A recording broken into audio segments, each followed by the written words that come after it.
غربت اس سے بڑھ کر کیا ہوگی کہ گھر کا فرد مار دے۔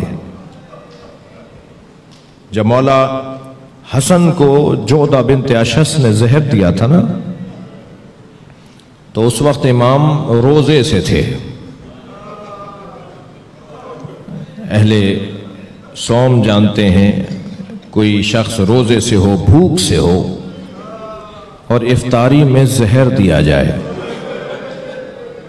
تو یہی تو ہونا تھا نا کہ جگر کے ٹکڑے باہر آنے تھے۔ اجرکم اللہ۔ آپ کی آوازیں بلند ہو رہی ہیں، شہادت کی مجلس ہے مولا تقی کی۔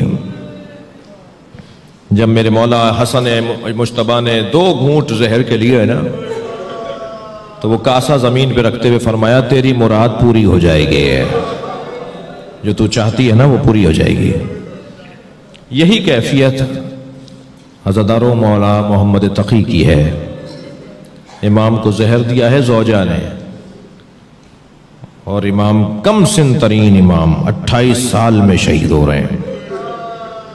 کم سن ترین امام ان سے کم عمر کوئی امام شہید نہیں ہوا۔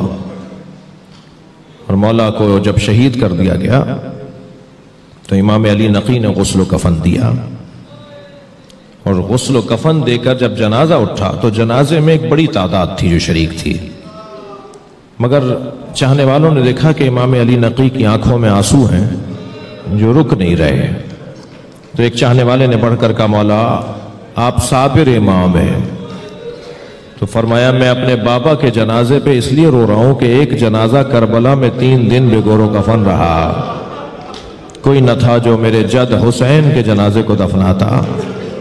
اجرکم اللہ۔ آپ کی آوازیں بلند ہیں، اللہ آپ کو اس کا اجر و ثواب عطا فرمائے۔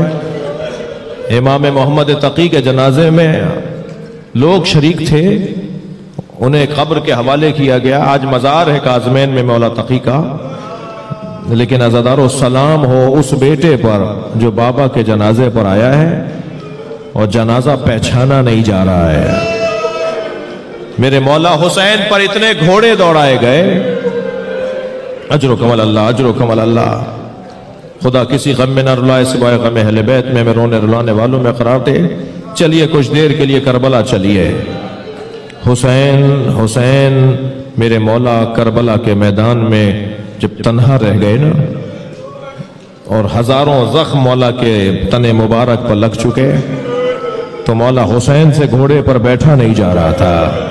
کبھی دائیں گرتے تھے تو زین کو سنبھل کر زین کو پکڑ کے سنبھلتے تھے، کبھی بائیں گرتے تھے تو زین کو پکڑ کے سنبھل جاتے تھے۔ اس کیفیت میں حسین ابن علی ہیں۔ 6 مہینے کا سفر کرنے والا، 6 مہینے سے سفر پر ایک مسافر ہے جو کوفے کا رہنے والا ہے۔ جب وہ کوفے میں داخل ہوا تو اس نے کیا دیکھا کہ بازار بند ہیں، دکانیں بند ہیں، کوئی مرد نظر نہیں آ رہا۔ سوچنے لگا کوفے والے کہاں چلے گئے، کوئی طاعون آ گیا، کوئی بیماری آ گئی۔ سوچتے ہوئے گھر میں داخل ہوا تو بیٹی نے بڑھ کر استقبال کیا۔ پہلا سوال بیٹی سے کہا بیٹا یہ کوفے والے کہاں چلے گئے؟ کہا بابا آپ بھی جلدی واپس جائیے، اس لیے کہ قریب ہی ایک بیابان ہے جسے کرب و بلا کہتے ہیں، وہاں ایک باغی نے خروج کیا ہے، اور حاکم کا اعلان یہ ہے کہ اگر کوئی اسے مارنے نہ گیا تو اسے گرفتار کر لیا جائے گا، اسے سزا دی جائے گی۔ کہیں بابا مخبری نہ ہو جائے کہ آپ کربلا نہیں گئے باغی کو مارنے۔ عبداللہ ابن عفیف ازدی کہتا ہے مجھے سمجھ میں نہیں آیا کہ یہ کون ہے، کون باغی ہے جسے مارنے کے لیے ایسے لے جایا جا رہا ہے، مگر مجھے اپنی جان عزیز تھی، مجھے اپنا گھرانہ عزیز تھا۔ میں دوبارہ گھوڑا تیار کر کے نکلنے لگا تو بیٹی نے رخصت کرتے کہا بابا جنگ پر جا رہے ہیں اور جنگوں میں مال غنیمت بھی ملتا ہے، بابا مال غنیمت میں اگر یمنی پتھر مل جائیں تو میرے لیے لے آئیے گا، میں اپنے گلے کا ہار بنانا چاہتی ہوں، میں زیورات بنانا چاہتی ہوں۔ عبداللہ کہتا ہے میں گھوڑے پہ بیٹھ کے روانہ ہوا۔ جب میں کوفے سے نکلا تو ایک علیحدہ تاریخ تھی، لیکن جب کربلا پہنچا تو عصر عاشور تھا، عاشور کا دن تھا اور عصر کا وقت تھا۔ میں جب کوفے سے کربلا پہنچا اور عاشور کے دن پہنچا تو میں نے دیکھا کہ ہزاروں کا لشکر ہے جو ایک شخص کو مارنا چاہتا ہے، اور وہ شخص تنہا ہو چکا ہے، اس کے سارے آوان و انصار مارے جا چکے ہیں۔ اس کی کیفیت یہ ہے کہ اس کا امامہ کھل کے گردن میں آ گیا ہے، اس کے بدن پر سینکڑوں زخم لگ چکے ہیں، مگر اس کا روب اتنا ہے، اس کا جلال ایسا ہے وہ جہاں گھوڑا موڑتا ہے فوجیں بھاگنے لگتی ہیں۔ میں نے ایک بھاگتے ہوئے سپاہی سے پوچھا تم اس سے ڈرتے کیوں ہو؟ یہ تو اکیلا ہے، تم اس سے ڈرتے کیوں ہو؟ تو وہ کہنے لگا تمہیں نہیں پتا اس کے ایک بھائی کا نام عباس ہے۔ عبداللہ کہتا ہے پھر بھی مجھے سمجھ میں نہیں آیا کہ آخر یہ کون ہے، مجھے تو بس اتنا پتا تھا کہ اسے مار دیں گے تو جنگ تمام ہو جائے گی، اسی کو مارنے کے لیے سارا لشکر جمع ہے، یہ باغی ہے، اس نے خروج کیا ہوا ہے۔ عبداللہ کہتا ہے میں نے اپنا گھوڑا ان کے گھوڑے کے پیچھے لگایا، وہ آگے جا رہے تھے، میں آہستہ آہستہ ان کے قریب ہوتا چلا گیا، چند ذراع کا فاصلہ رہ گیا تھا، چند ہاتھوں کا فاصلہ رہ گیا تھا۔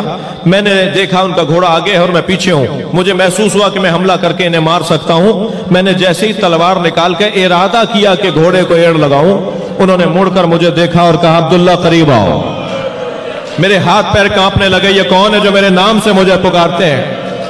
میں رک گیا تو پھر آواز آئی عبداللہ قریب آؤ۔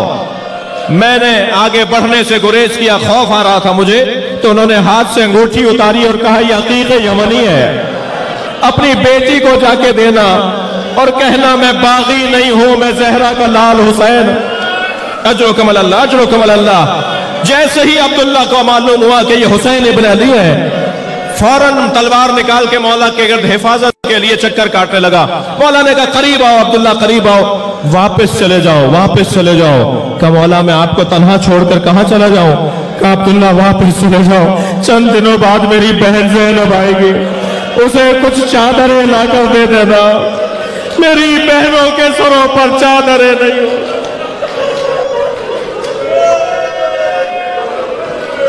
اللہ لعنت اللہ علی قوم الظالمین فسيعلم الذین ظلموا أي منقلب ينقلبون۔ یا اللہ ان نوازوں پر رحمت نازل فرما، رونے والوں کی توفیقات میں اضافہ فرما، بانیان کی توفیقات میں، رزق میں، عزت میں اضافہ فرما، امام زمانہ کے ظہور میں تعجیل فرما۔ ایک سورہ فاتحہ، 3 مرتبہ سورہ اخلاص۔ حاضرین مجلس کے مرحومین، جن مرحومین کے نام میں نے ابتدا میں لیے، خاص طور پر امیر فاطمہ